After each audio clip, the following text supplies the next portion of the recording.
Hi friends, welcome to Rani's kitchen. నేను మీ రాణి. ఈరోజు tea time snacks recipe చూద్దాం. హెల్తీగా, టేస్టీగా, చాలా క్రిస్పీగా ఉండే పాలకూర బజ్జీ అండి.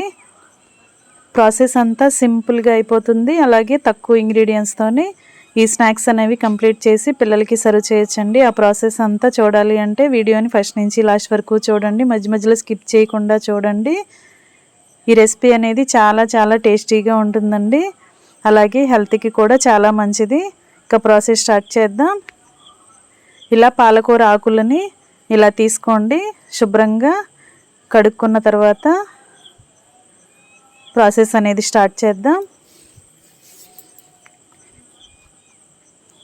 ఇప్పుడు ఒక గిన్నెని తీసుకోండి. దానిలోకి ఒక గ్లాస్ వాటర్ తీసుకుని ఒక అర టీ స్పూన్ సాల్ట్ వేసుకోండి. ఈ సాల్ట్ అంతా కూడా వాటర్లో కలిసేంత వరకు బాగా కరిగించండి. ఇప్పుడు పాలకూర ఆకులని అలా వేసేసుకుని ఉప్పు నీళ్ళలో బాగా కడగండి. ఇలా ఉప్పు నీళ్ళలో కడిగినట్లయితే పాలకూరకి పచ్చి వాసన అనేది పోయి ఆకులు ఫ్రెష్గా వస్తాయండి.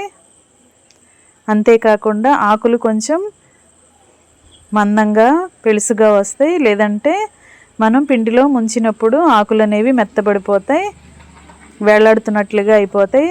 అలా అవ్వకుండా ఉండాలంటే ఇలా సాల్ట్ వాటర్లో ముందుగా ఒకసారి బాగా కడుక్కున్నట్లయితే ఆకులు అనేవి వంగిపోకుండా ఇలా స్టిఫ్గా ఉంటాయి.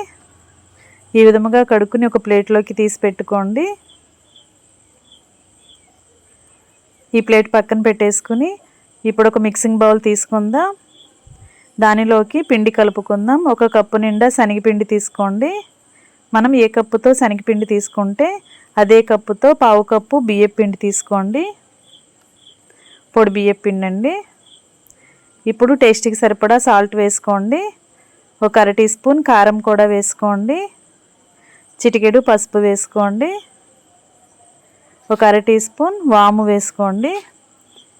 ఇలా పొడి ఇంగ్రీడియంట్స్ అన్నీ కూడా పిండిలో కలిసేంత వరకు బాగా కలుపుకొని ఒక పావు టీ స్పూన్ వంట సోడా కూడా వేసుకోండి.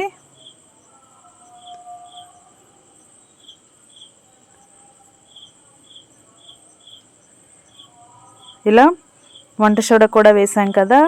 సాల్టు, కారము, పసుపు, అలాగే వాము, వంట సోడా అండి. ఇవి 5 కూడా పిండిలో కలిసేంత వరకు బాగా కలుపుకున్న తర్వాత కొంచెంగా వాటర్ పోసుకుంటూ పిండిని బజ్జీల పిండిలాగా కలపండి. మరీ జారుగా ఉండకూడదు, మరీ గట్టిగా ఉండకూడదండి. పిండి అనేది కరెక్ట్ కన్సిస్టెన్సీలో కలుపుకోండి. వాటర్ని కొంచెం యాడ్ చేసుకుంటూ కలుపుకోండి. అప్పుడే పిండి అనేది జారుగా అయిపోకుండా కరెక్ట్గా వస్తుంది. పిండిలో ఉండలు అనేవి ఎక్కడా లేకుండా ఇలా స్పూన్తో కానీ విస్కర్తో కానీ బాగా కలపండి. ఎక్కువగా కలుపుకున్నట్లయితే మనం వేసిన ఇంగ్రీడియంట్స్ అన్నీ కూడా పిండిలో బాగా కలిసి పిండి అనేది సాఫ్ట్గా వస్తుంది. ఉండలు అనేవి ఎక్కడా లేకుండా కరెక్ట్గా కలుపుకోండి. ఫ్రెండ్స్, ఛానల్ని ఫస్ట్ టైం వాచ్ చేసిన వారైతే రన్ అవుతున్న వీడియో కింద రెడ్ కలర్లో సబ్స్క్రైబ్ ఆప్షన్ టచ్ చేసి ALL ఆల్ అని బెల్ ఐకాన్ని కూడా యాక్టివేట్ చేయండి. నేను పెట్టబోయే రెసిపీస్ అన్నీ మీ ఫోన్కి నోటిఫికేషన్కి వస్తే ఏ రోజు రెసిపీ ఆ రోజు ఓపెన్ చేసి చూడండి. వాటిలో మీకు నచ్చిన రెసిపీని కుక్ చేసి ఫ్యామిలీకి సర్వ్ చేయండి. పిండి అంతా కూడా ఇలా కరెక్ట్గా కలుపుకున్నాం కదా. ఇప్పుడు మనం ఉప్పు నీళ్ళలో కడిగి పెట్టుకున్న పాలకూర ఆకుని అలా పిండిలో ముంచి పిండి అనేది కరెక్ట్గా అంటుకుంటుందో లేదో ఒకసారి చెక్ చేసుకోండి. పిండి కొంచెం జారుగా ఉన్నట్లయితే కొంచెం పొడి శనగపిండిని వేసి పిండిని కొంచెం చిక్కగా కలుపుకోండి. ఇప్పుడు స్టవ్ ఆన్ చేసి కళాయి పెట్టుకుని డీప్ ఫ్రైకి సరిపడా ఆయిల్ పోసుకోండి. ఆయిల్ కాగిన తర్వాత ఫ్లేమ్ తగ్గించుకొని ఇలా ఒక్కొక్క పాలకూర ఆకుని కూడా శనగపిండిలో ముంచి పిండి అంతా కూడా ఆకు మొత్తానికి అంటుకునేలా డిప్ చేసి ఒక్కొక్క ఆకుని అలా కళాయిలో వేసుకోండి.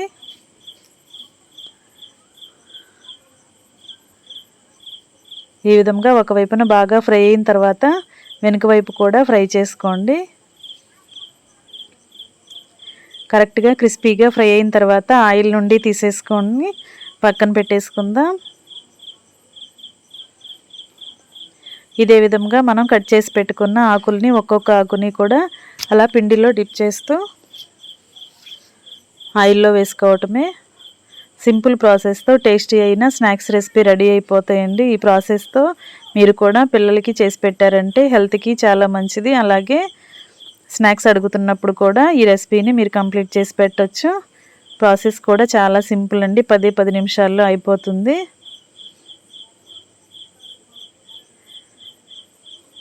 ఇలా ఆయిల్కి పట్టినన్ని ఆకుల్ని పిండిలో ముంచుకొని అలా వేసుకోవటమే. ఒకవైపున కరెక్ట్గా ఫ్రై అయిన తర్వాత వెనక వైపు కూడా ఫ్రై చేసుకోండి.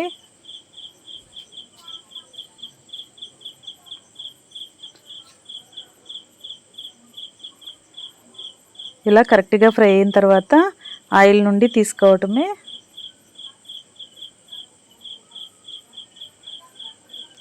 ఫ్రెండ్స్, ఛానల్ని సబ్స్క్రైబ్ చేసుకున్నప్పుడు మాత్రమే నేను పెట్టబోయే రెసిపీస్ అన్నీ మీ ఫోన్కి నోటిఫికేషన్కి వస్తాయండి. సింపుల్ ప్రాసెస్తో తక్కువ ఇంగ్రీడియంట్స్తో తక్కువ టైంలో కుక్ చేసి రెసిపీస్ని పోస్ట్ చేస్తాను. మీ అందరికీ వీడియోస్ నచ్చేలా ఉంటాయి.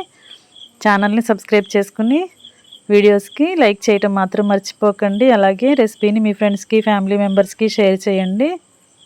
మీరు కూడా కుక్ చేసి మీకు ఎలా వచ్చిందో కమెంట్ చేయండి. ఇదే విధంగా మిగిలిన ఆకులన్నీ కూడా రెడీ చేసి పెట్టుకున్న పిండిలో డిప్ చేస్తూ అలా ఆయిల్కి పట్టినన్ని వేసుకుని క్రిస్పీగా అయ్యేంత వరకు ఫ్రై చేసుకుని సర్వింగ్ ప్లేట్లోకి తీసుకోవటమే. చిన్నపిల్లలకి ఇలా టొమాటో సాస్తో సర్వ్ చేయండి. చాలా చాలా ఇష్టంగా తింటారు. హెల్త్కి కూడా చాలా మంచిది కదా పాలకూర అనేది. మరొక రెసిపీతో మళ్ళీ కలుద్దాం. Thanks for watching. నేను మీ రాణి.